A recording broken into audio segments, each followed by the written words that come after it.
राम जी, तुम्हारी पिछले महीने की तनख्वाह। धन्यवाद सेठ जी।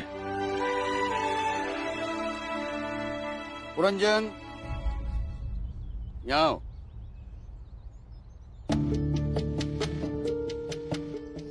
तुम्हारी 2 दिन की तनख्वाह। सेठ जी 2 दिन के क्या पैसे, अगले महीने से दीजिएगा। काम काम होता है, इसमें व्यावसायिकता होनी चाहिए। 2 दिन काम किया है तो उसके पैसे ले लो।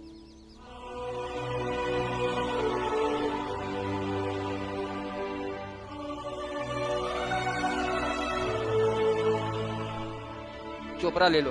राम जी, शहर तो बहुत अच्छी जगह है। एक सतारा था जहाँ लोग काम करा के पैसे के बदले गालियां देते थे, और एक ये शहर है, देखो 2 दिन के भी पैसे मिल रहे हैं। कमाल की जगह है राम जी। शहर में काम की इज्जत होती है और तरक्की भी, इसलिए लोग गांव से शहर में काम करने के लिए आते हैं। ये तो है राम जी। राम जी, ये पैसे तुम रख लो। तुम्हारे घर के खर्चे तो बढ़ गए हैं ना, और ये भी पता है कि ये पैसे ना के बराबर है, लेकिन इतने पैसे में 2 दिन का दूध तो आ ही जाएगा ना। नहीं पुरंजन, मैं पैसे नहीं ले सकता, ये तुम्हारी मेहनत की कमाई है। राम जी, तुम दोस्त हो, इसका मतलब ये नहीं जो तुम बोलोगे वही होगा। चुपचाप से पैसे रखो। मेरी बात तो सुनो। नहीं पुरंजन, मेरी रखो पैसे, रखो। अब इसके आगे कुछ भी मत बोलना। ठीक है, ये तुम्हारे पैसे और कुछ मेरे पैसे मिलाकर भीम को देते हैं, उसके कुछ काम आ जाएंगे। हाँ, दे देना। बिरजू, मेरी चप्पल सी देना। हाँ डलिया। पैसे बाद में दे दूंगी। ब्रिज भाऊ, पगार मिल गई? और भाऊ, आज महंगे वाले पान खाए होगे, क्यों? आज पगार जो मिली है। हाँ, अपना काम करो ना। क्या बदतमीजी है ये मेरा काम है, यही काम करता हूँ मैं। तू यही करते रहना। सब लोग 1 तारीख को पैसा कमा के लाते हैं और तुम लाल पीले बन के आओ। अम्मा, ये देखो, हम भी कमा कर लाए हैं। वो लोग महीने भर कुछ कुछ काम करके लाते हैं तो ठीक, और मैं रोज कला दिखा कर लाता हूँ तो गलत। मुझे कोई समझता ही नहीं है। मैं समझता हूँ। राम जी भाई, राम राम। राम राम। और धीरे धीरे, आज नहीं तो कल, बाकी लोग भी समझ जाएंगे। ओ राम जी बाबू, जल्दी से आ जाओ, आज 1 तारीख है, और हर बार की तरह आज रात के खाना तो साथ ही बनाएंगे और गाना बजाना भी करेंगे। जरूर जरूर, अभी आता हूँ।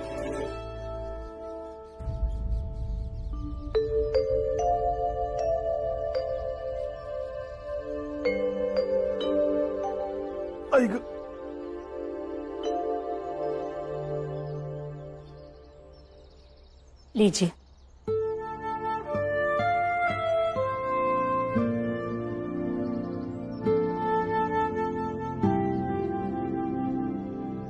आज तनख्वाह हुई होगी आपकी, दे दीजिए।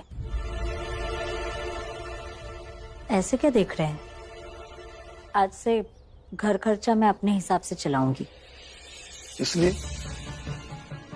कि रमा के भाई बहन आए हैं? जी नहीं, इसलिए कि उनके साथ साथ आपका दोस्त पुरंजन भी आया है, और वो तीनों ही बोझ बने पड़े हैं। जीजा भाई, बाकियों को छोड़ दो, बस इतना ख्याल रखो कि अपने पति की शांति किस चीज में है, वो क्या चाहता है और पत्नी क्या चाहती है, इसकी चिंता की है कभी आपने? बांझ बनकर उम्र बीत गई मेरी।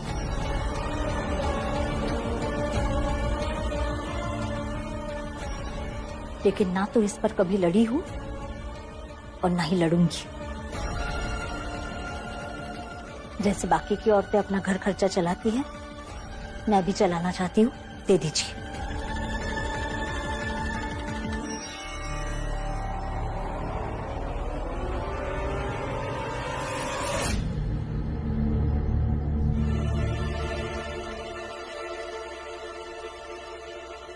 बेटा। हाँ बाबा। इधर आओ।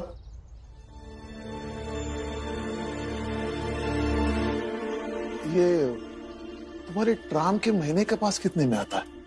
1 आने में। उसे 1 आना दे दो।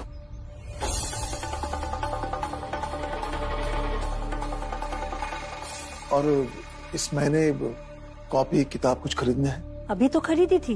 मैंने पूछा तुमसे। हाँ बेटा बोलो। नहीं बाबा, इस महीने कुछ खरीदना नहीं है। इसे 1 आना और दे दो। इसके महीने की जेब खर्च दे दो। 1 आना नहीं मिलेगा, आधा आना मिलेगा। जो कमा नहीं सकता वो खर्चे में कटौती तो कर ही सकता है।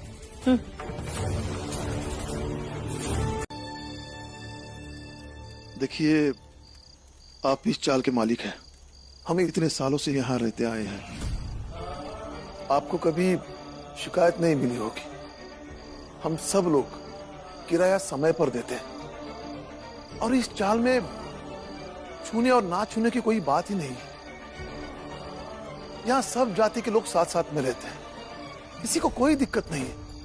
ये और भीम साथ में कॉलेज में ही पढ़ते हैं। अगर कॉलेज में इन दोनों का कुछ हुआ होगा तो कहीं आप इसकी बातों में आकर इसकी भतीजा है ये मेरा।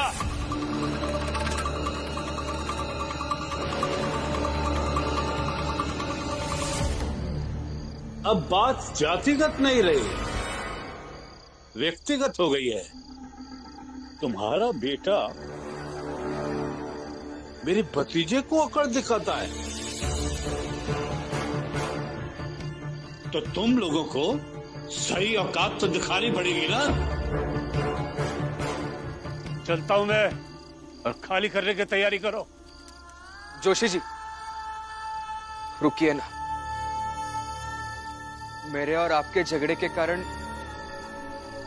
सब लोग बेघर हो जाएंगे, और एक गरीब के लिए घर ढूंढना सबसे बड़ा संघर्ष होता है। ऐसा मत कीजिए। सिर्फ मेरे कारण इन सब का घर मत उजाड़िए। अच्छा बोले, अब यही बात हाथ जोड़कर बोलो।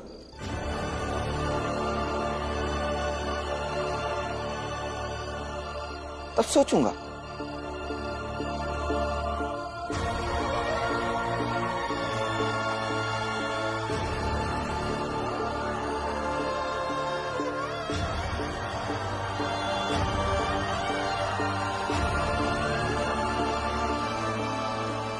नहीं, आप क्यों हाथ जोड़ेंगे?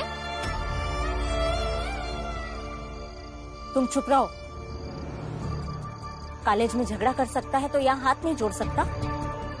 किससे उलझना है पता होना चाहिए। लेकिन आई रमा,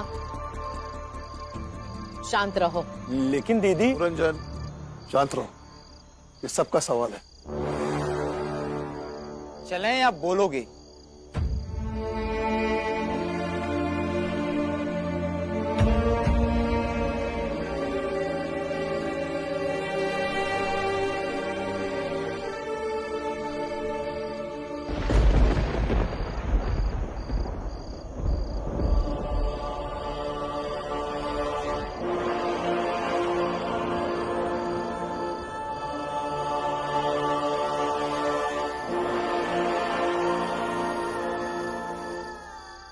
जोशी जी,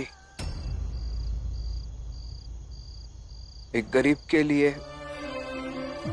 घर ढूंढना सबसे बड़ा संघर्ष होता है। इन सब पर दया कीजिए।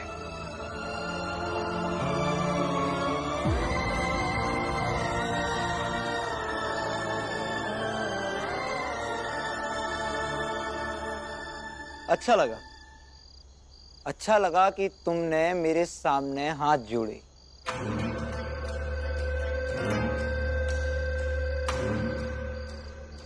लेकिन मेरा इरादा नहीं बदला।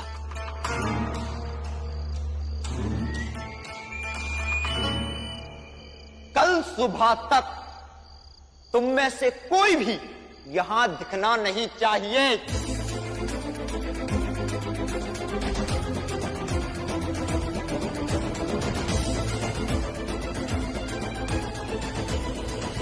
जोशी जी, भीम की गलती के लिए मैं भी आपसे माफी मांगता हूं। अगर आपको उसकी किसी भी बात का बुरा लगा है तो उसे माफ कर दीजिए।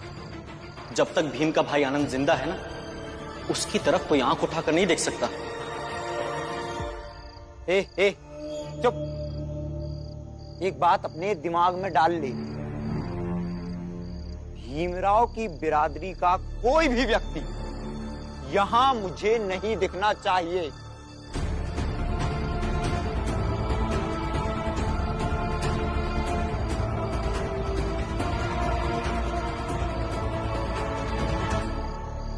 चलिए काका। जोशी जी,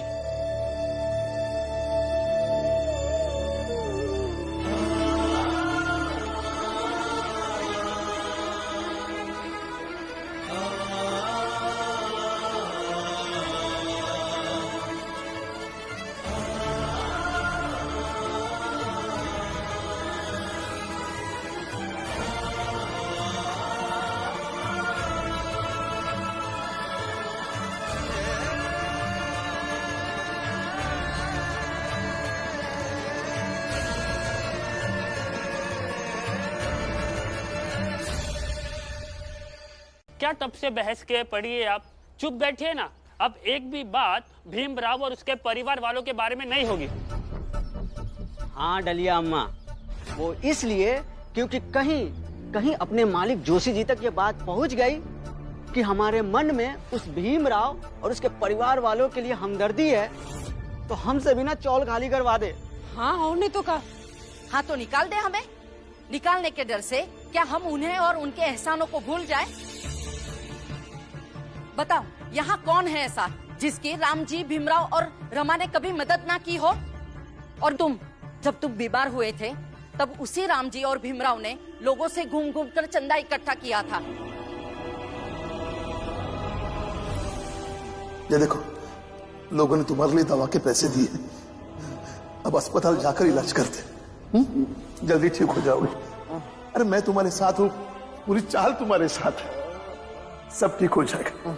भीम बेटा उठो उठो, चल चल चल। और जोकू, तुमने सेठ के कपड़े जला दिए थे, तभी वही भीमराव ने तुम्हारी तरफ से वकालत की थी। चल इधर चल, आ गया।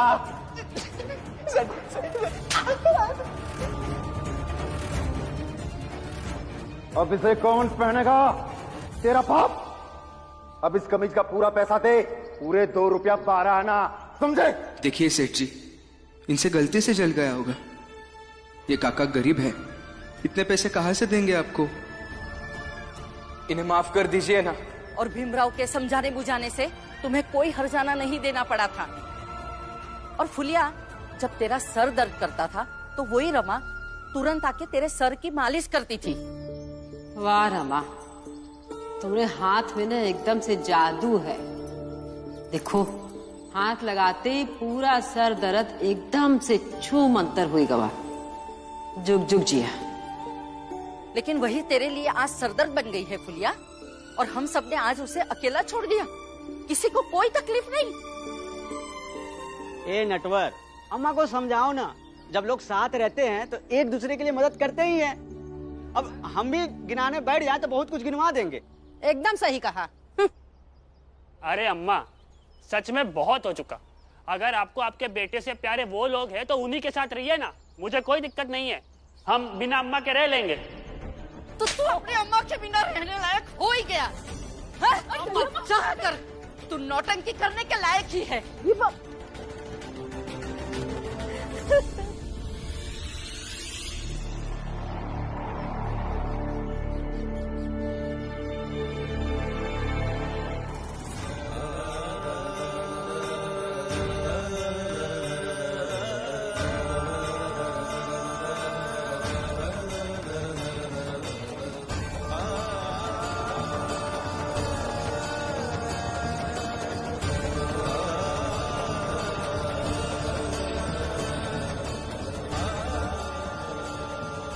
भीमराव की बिरादरी का कोई भी व्यक्ति यहां मुझे नहीं दिखना चाहिए।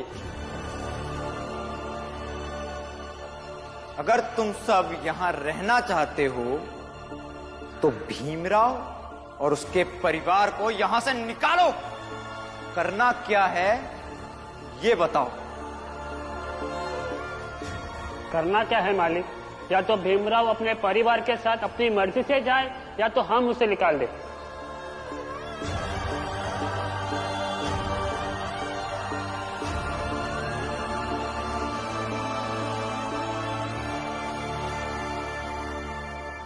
भीमराव,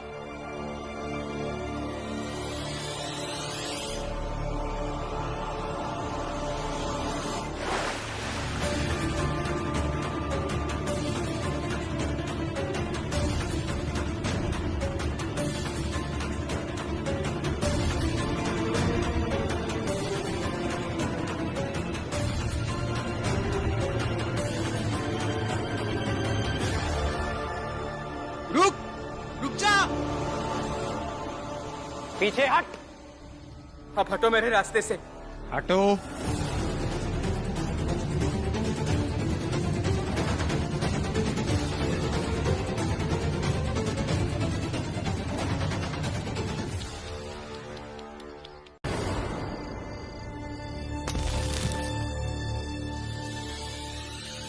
ये क्या बदतमीजी है? तुम्हारा दिमाग खराब हो गया क्या? दिखाई नहीं दे रहा क्या लोग रहते हैं?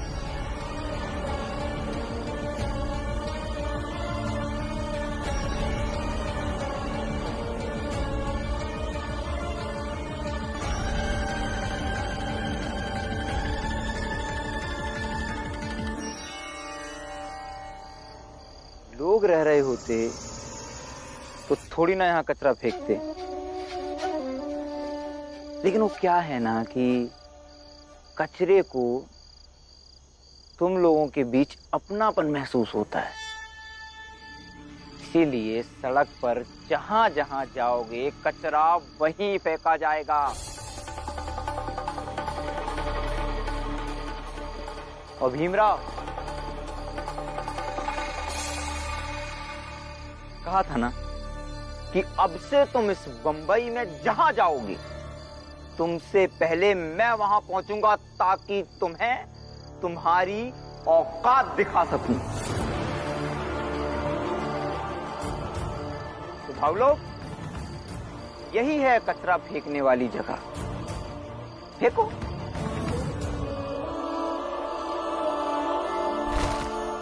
रुकिए, क्या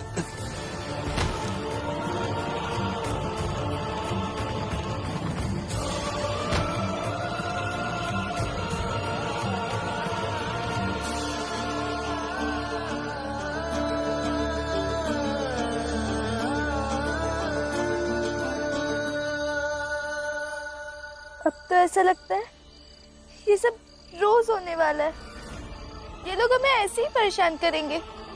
हमें बम्बई छोड़ के कहीं और चले जाना चाहिए। और भीम को ये अच्छे से समझाना चाहिए कि उसे क्या नहीं करना है। कोई तुम्हें तो समझा दे कि कब, कहां और क्या बात करनी चाहिए तो ज्यादा अच्छा होगा। और हम क्यों जाएं यहाँ से? जब हम सातारा में रहते थे तब इससे भी ज्यादा लोग हमें परेशान करने वाले थे, फिर भी हम सबके साथ लड़े और जीते भी। फिर बम्बई छोड़कर क्यों जाएं? हम बम्बई छोड़कर कहीं नहीं जाएंगे। हाँ बाबा, यहाँ का सारा कचरा साफ करेंगे।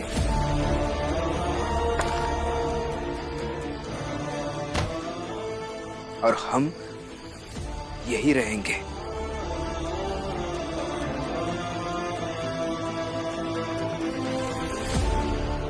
छोटी, तुम दोनों को याद है हम तीनों भाई बहन मिलकर कैसे चुटकी बजाकर पूरा घर साफ कर देते थे?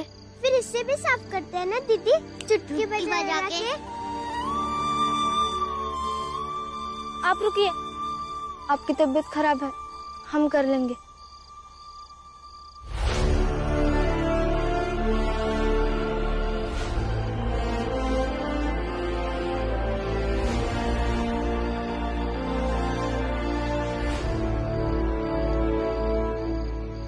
वो लोग कल से यहाँ कचरा नहीं फेंकेंगे। वाह वाह, भीम भाव ने कह दिया और वो लोग मान जाएंगे। देखते हैं ना। आई, भीम बिना कुछ सोचे हवा में बातें नहीं करता है। अगर उसने बोला है तो जरूर कोई ना कोई उपाय सोचा होगा।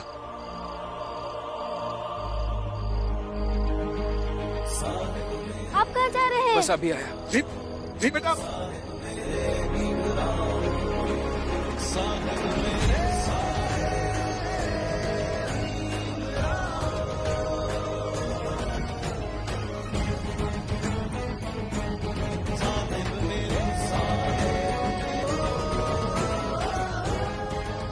रुकिए, रुकिए।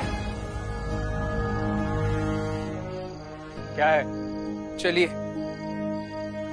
आपके घर जाना है। क्यों? हमारे घर क्यों जाएगा? कचरा फेंकने, ताकि आपको पता चले दूसरों के घर में कचरा फेंकने से उन्हें कैसा लगता है। अरे ओ, ज्यादा मच नहीं करने का। हम चाह रहे हैं और तू अकेला। तेरे को इधर ही मार के हम लोग फेंक देंगे, फिर तेरा कचरा हो जाएगा। समझा क्या? अकेले नहीं है।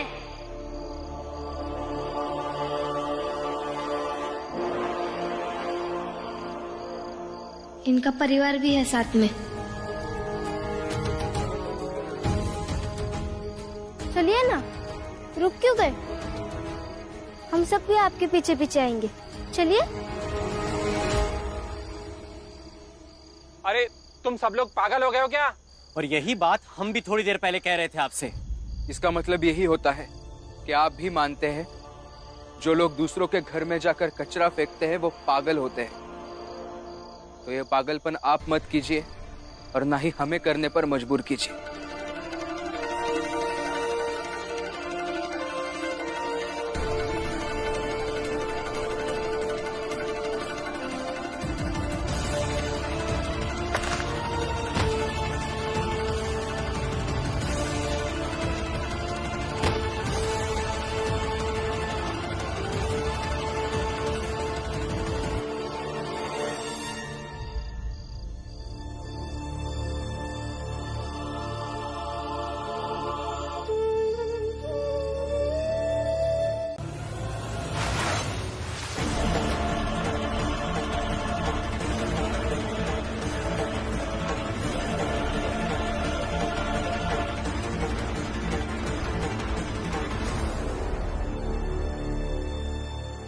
आपको कुछ हुआ तो नहीं? आप ठीक है ना?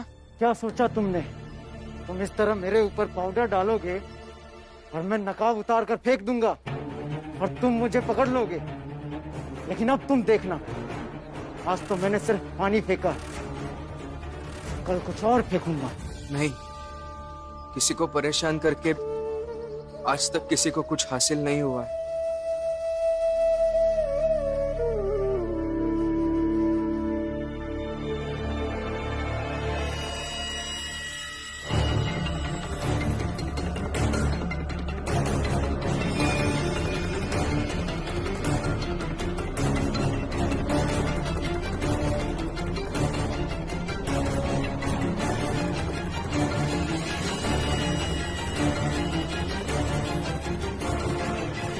भीमराव,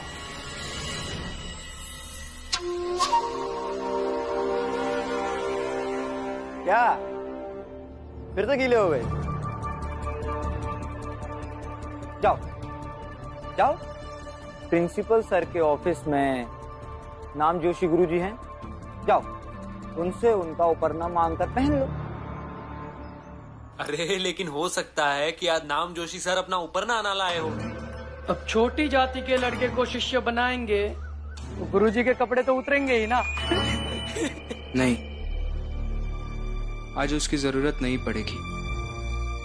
मैं अलग से एक कमीज लेके आया हूँ। कितने बेवकूफ हो ना तुम। अपने दुश्मन से अपनी सुरक्षा की जो योजना तुमने बनाई थी खुद ही बता दी। ठीक है, कल से इस अतिरिक्त कमीज के लिए भी योजना बनाकर आऊंगा। नरोत्तम भाव, नरोत्तम भाव, क्या हुआ? पता नहीं, अचानक से खुजली होने लग गई। दलिया अम्मा ने एक उपाय लाया है। जिससे वो पानी फेंकने वाला पहचान भी जाएगा और पकड़ा भी जाएगा। वो जब तुम पे पानी फेंके तो तुम ये उस पे फेंक देना।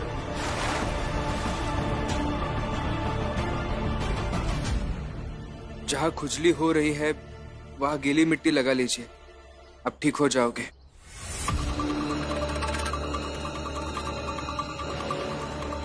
तूने क्या मिलाया था पाउडर में और तेरी हिम्मत कैसे हुई मेरे ऊपर पाउडर डालने की? पहले आप मुझे ये बताइए, 2 दिन से आप मुझ पर पानी क्यों डाल रहे हैं? क्या हुआ भीमराव? गुरुजी, ये वही है जो 2 दिन से मुझ पर पानी फेंक रहे हैं।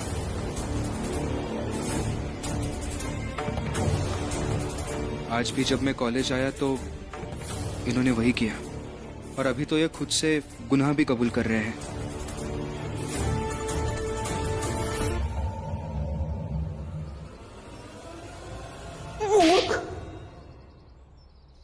क्यों फेंका पानी तुमने?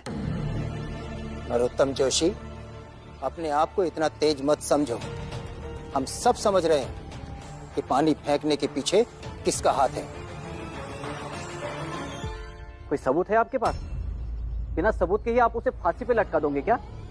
ठीक है, फिर जो पकड़ा गया उसी के माँ बाप को बुला लेते और कॉलेज से निकालने का नोटिस दे देते। हाँ गुरुजी, मैंने ही किया है, लेकिन नरोत्तम जोशी। चुप! अब खुद फंस रहे हो तो मुझे फंसा रहे हो। नरोत्तम जोशी,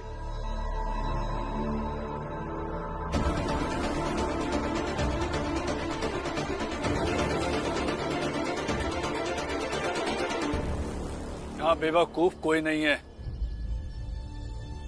सब समझते हैं हम। तुम और तुम दोनों को 1 सप्ताह के लिए कॉलेज से सस्पेंड किया जाता है।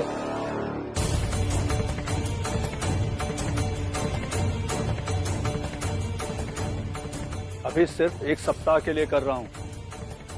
अगर दोबारा ऐसी बदतमीजी की तो इस कॉलेज क्या किसी भी कॉलेज में पढ़ने लायक नहीं बचोगे। लेकिन सर, ये तो दरअसल। लेकिन वेकिन कुछ नहीं, रूल सबके लिए बराबर हैं। आउट। और बाकी सब लोग अपने अपनी क्लास में जाएं।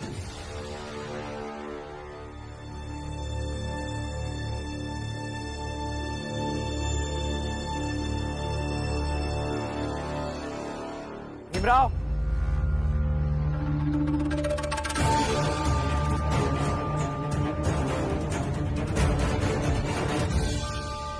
अब तक तो सब यूं ही चल रहा था, लेकिन अब तुमने मुझे दुश्मनी के लिए निमंत्रण दिया है तो ठीक है, निभाएंगे। दुश्मनी बहुत अच्छे से निभाएंगे। मुझे सिर्फ 1 हफ्ते के लिए कॉलेज से निकाला गया है ना। तुम्हें इस कॉलेज से हमेशा के लिए ना निकाला तो मेरा नाम नरोत्तम जोशी नहीं, समझे?